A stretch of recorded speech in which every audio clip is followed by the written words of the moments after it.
Right, so you have your world, you have your characters, you know why they're doing it, you know why you're doing it, and you have some idea of why human beings tell stories.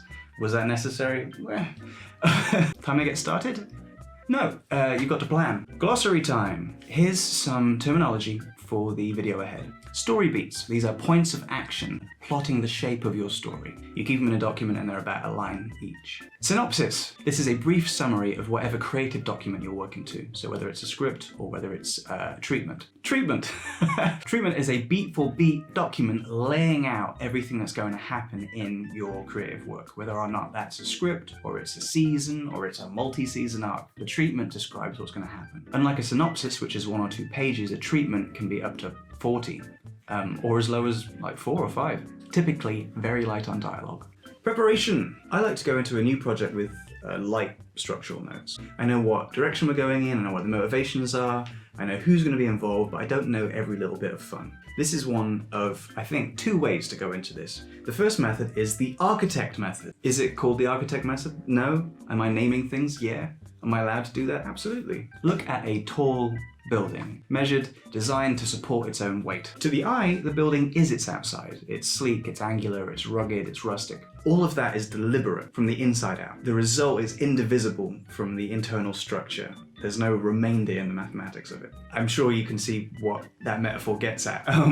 If you're making something where you can't see the cogs turning under its skin, it takes a lot of planning. Now, your work doesn't necessarily have to be meticulously planned. It doesn't have to be mathematical. But each plot point, story beat, vector of motivation, character mix, setting, whatever, sometimes even the dialogue objectives in your synopsis or your treatment gets created at this stage using the architect method. You measure twice and cut once. Some writers make whole books of pre-prepared material. I mean, that's more common in fiction, but I don't use the architect method myself, and it bothers me because architecture is such a clean metaphor. That's me complimenting myself because I invented the term. But I do think it's a direct analog as a metaphor to the act of writing. You want the outside to seem effortless. You don't want to believe that inside of it is this beating heart of fiction. I instead opt for the find a parachute on the way to the ground method. Title says everything. With only knowledge of what's just up ahead, you make your scenes on the fly. In animation, if you animate, you might know this, there are 2 forms of 2D hand-drawn animation. There is pose to pose and straight ahead. Pose to pose, you mark out the poses the characters are going to have and then you animate between them. Straight ahead, you have some notion of what's going to happen and then you allow the character to move fluidly to that point. This is writing straight ahead. This does not mean you're not a perfectionist. In your head, you still know the timings, you know what you want to happen, you know every bit of inflection for every word of every line of dialogue. You can still be a perfectionist and be a lazy slacker. You can know the size of every set piece in your fictional work down to the millimeter, but only after you've written them. I don't know if I can recommend this to everyone, but here's why I do it. Writing TV for me is a race. And what you're racing is the audience's expectations. We fucking know everything about movies and TV as a viewer, as a casual viewer, okay? Anytime that there's a camera shot that excludes a certain part of the room, we expect the camera to turn there and there to be something. Anytime a child's going out for a walk alone and they also establish that little Timmy is innocent, they call that pathos, evoking pity, then we expect some awful thing to happen. The kid says in a show where every line is weighed and calculated, oh, I'm going to go out for a walk. There's an audience who's just like, oh, see you, Timmy. And it's that expectation that you're trying to stay ahead of as a writer. You have to throw the viewer off the scent. Luckily, it's not very hard, it's just a matter of technique. When you're laying story in the same way that Gromit from Wallace and Gromit is laying train tracks, you're staying ahead of the audience because you don't know what's happening next. You don't know what's up ahead. You see what's coming next and you react. But then it's impossible for you to lay these self-indulgent little bits of foreshadowing because you literally didn't know what was going to happen next. You're surprising yourself, and if you're surprising yourself, you're surprising the audience. Surprise is a big, important word in all this. If you're not confident in all this, then plan meticulously, and you'll find that you veer away from those notes anyway. In Red vs. Blue Season 17, I wrote a treatment. It took weeks. Then I wrote a good treatment, which took weeks more. And then when it came to writing the scripts, I ignored the treatments, which is not a time saver, but did add to, I feel, the elements of surprise. Downsides: keep an eye on dialogue length. It's so easy to just write off into the dark, into a corner, just fucking self-indulgently wanking off because you really wanted two characters to build on that. You know, one of the things that we try and get away with is dressing up procrastination and idling as fleshing out characters, having two characters just chat for a bit about things. It's like, oh yeah, but we're learning so much about them. It's just like, you don't have long. You've got 20 minutes. If you're making one of the modern Adult Swim style shows, you've got 11 minutes. If you're making a short in order to sell your larger concept, you've probably got about 2 or 3 minutes. You can't afford to have people waste time. So what I'm saying is, by not planning too much, we tend to waffle. Humans tend to waffle. Just keep an eye on the clock. Planning your episode. Is that any different to structural prep? Yes, absolutely it is. We've got how, when, and where each character is going to be introduced. Roughly how long you'll spend on each story beat. You've got your A, B storyline, the storylines that will intertwine by the episode's end. You can have multiples of an A, B. You can have C, D, E, F. In the Starship Goldfish pilot, we just had an A. But I think when you're just introducing a single set of characters, then you have A and B1 and A and B2 when new characters are paired in. So in your pilot, because we spend so much time introducing people, you don't necessarily need a B plot because you haven't established any characters yet. Once you've established characters, then you can have A, B, C, D, E, F. In Starship Goldfish, we have a couple of scenes with Vela before she shows up into the main storyline. Plot A, Bojack steals the D from the Hollywood sign to impress Diane. Plot B, Todd is in prison and he's trying to impress some gangs. Plot A and Plot B intertwine by the end, where celebratory fireworks from Bojack end up causing a downed helicopter to free all the inmates from prison. That episode is called Our A Story is a D Story, and it just seemed fitting to use it as a reference. So what about the intertwining of those two separate plot lines was necessary for the show? Nothing, really. It was a Deus Ex Machina. You had the helicopter free Todd, came out of nowhere. So when people try and argue that you need an A and a B plot, you can argue back, actually, it's sometimes just needless box ticking. If your characters are compelling enough, you can shine a spotlight on them all the time. But if your hero and your villain are both speaking characters, you'll want to shine a spotlight on them both all the time. If you've done your job right, they'll both be fascinating people, so we won't mind. Depending on the size of your show, you can have A plots, B plots, C plots, D plots.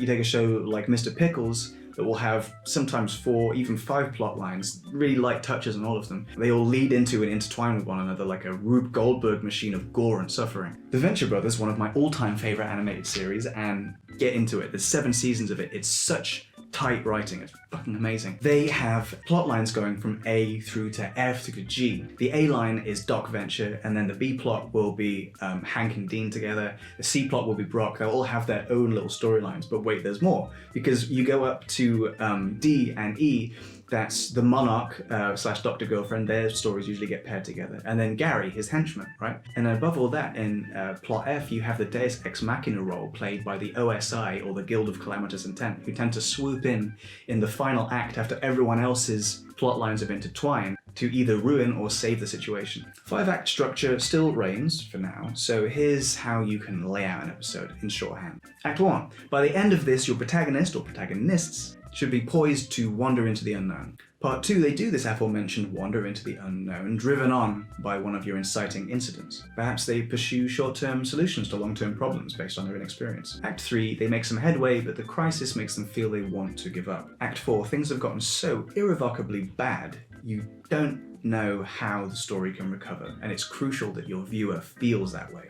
I have no idea how this is going to fix itself. Act 5. With the 4 acts so far under their belt or belts, they feel they have the tools necessary to resolve the situation. They face a final issue or foe somehow made of their own flaws or reflecting them, and against the odds they succeed. Whether they succeed at something good or bad, life or death, is down to whether or not this is a comedy or a tragedy. Sometimes the flaw they overcome is their good heart. Sometimes the thing that they offer up at the martyr stage is their own humanity. I don't necessarily seek balance and symmetry in a story. I should, but I don't. I'm gradually getting better at it. Yeah, symmetry is in the macro and the micro.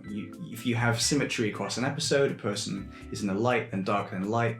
In a scene, that should be true as well. Episodes should really be fractal, that you have all these 5 stages inside of a scene, and then those scenes all build up. That's the way you keep suspense. It's where you keep people motivated to keep watching. I like weak side characters to have slack, easygoing scenes. I like strong characters have really tight, short scenes. I think if you're super aware of the backbone of your show, if you're super aware of all of the really necessary information getting imparted, then keep that shit as short as possible, because you're very rarely having fun with it. You're connecting dots. The above is all up to you. I feel the viewer will always recognize any pattern you care to lay down. Cheat codes! Here is a little fast travel solution to mid-season episode planning. Pick some tentpole moments, some snapshots, some postcard scenes to work towards, and what those should be are situations you cannot ever see happening for your characters, right? Ask yourself, what is the least likely thing to happen this episode based on the characters who inhabit it? What are your characters least likely to do or see or have happen to them? Because the show should have a high ceiling, anything should be possible. And if each moment is deliciously ironic based on what we know of the characters, all the better. My peppy, joie de vivre, ball of fun type character? How about they are trying to kill themselves as fast as possible, like there's a time limit? How the fuck is that going to happen? Not only will that be fun, but it'll be a perfect snippet for a trailer. Or my show's about the Coast Guard, and how about my Coast Guardsmen are dressed as pirates and robbing Jeff Bezos' yacht? How do I somehow make that happen? Or a horse head is crammed through the letterbox of my protagonist as they watch from the kitchen in horror. Nightmarish, lots of fun. How do we make it happen? We reverse engineer the moment. We think, what elements do I need to put in place in order to make that thing occur? Let's use the horsehead one, right? What's funny about it? What's funny about it is the reaction of the main character. Also, because it seems like an ill-intentioned act, because it has these mafia connotations, the person doing it needs to have good intentions for the context, for irony, because that enhances the gag. Maybe the protagonist's new wealthy French neighbor was chatting to them over the fence about the benefits of consuming horse meat, and our protagonist's like, oh, sounds interesting. So, being wealthy and French, this person butchers an entire horse. And it's like, great, I'll just give it to them as a gift. So they've got an entire butchered horse as a gift, and they call over the neighborhood kids. They say, hey kids, I can't deliver this myself. My back's a little weak. Would you do it? And so they say, $10 for whoever delivers it. So the kids, they're carrying the horse bits over there, they're fighting over who's gonna get the $10. So they all start pushing at the same time to cram their head through the letterbox. And then finally, the payoff, as we have the protagonist's look of unutterable horror, whether or not that's a worthwhile scene is irrelevant. Plan your fun scenes and then reverse engineer them, work backwards to them. They should be markers on the path of your episode. Endings. I fucking hate writing endings. Here's how I do it. Think about what happens in the episode end, right? And then you think of all the components necessary for that to come to fruition. Then you take those components apart and then you place them into the different storylines that you have. And when I say part, I don't necessarily mean an object. It's the perfect conditions for kite flying. It's an act of acceptance. It's love. Then all episode long, I create an itch. Person A doesn't appreciate person B. Person 1 is totally unaware of something. Somebody wants cheap plastic surgery, anything. Something that the audience knows needs to be resolved and it's bothering them all episode long. You want a solution that can be hoped for by the viewer. And because we're advertisers, we're creating a need and then satisfying it. Storylines herringbone together and fix one another. Like Sam at the end of New Ghostworth, okay? So for 3 episodes, we've been building him up as an asshole. Finally, there's some small shred that partially redeems him, and it's like, oh my god. Actually, that is how I learned about this. I worked out, why do people like that moment so much? Oh, maybe it's because my main character was totally unlikable for 3 episodes and they needed anything. And if you're really lazy, you can just write the ending and then it not work, and then you take apart its components and then you thread them backwards and reverse engineer the show itself. Does that sometimes make for a weak episode and weak scenes and weak storylines? Yes. Does it sometimes make a much better ending? Yes. You weigh it up, you calculate it. It can make a weak ending into a strong one because you literally had no idea the episode was going to end that way. And also, I realize I put a lot of emphasis on surprising and keeping ahead of the viewer, but if you spend all your time actively doing that, you're going to make things that feel convoluted. So we adopt methods of writing and techniques that are innately unpredictable. We're getting ahead of ourselves in order to get ahead of the viewer. So, to recap, you can either really plan your episode or not really plan it very much at all. Decide how many plot threads you're going to have depending on where in your season you are. Consider having your scenes and episode be symmetrical. If you're having trouble planning, pick some tentpole moments, some really unlikely situations, reverse engineer them, and then use them as markers in the episode. If you're struggling to make an ending a cohesive part of your entire episode, disassemble it and put the components in different plot threads. Adopt methods of writing and planning that are innately unpredictable. So, you've got your plot threads. Next, you're going to need some script formatting and to know how to write the thing so that it looks professional. Really fun. That won't be dry at all. To see that episode a week early, go to our Patreon. It's like $1, and then you get to see next episode a week early. Otherwise, I'll just see you in a week.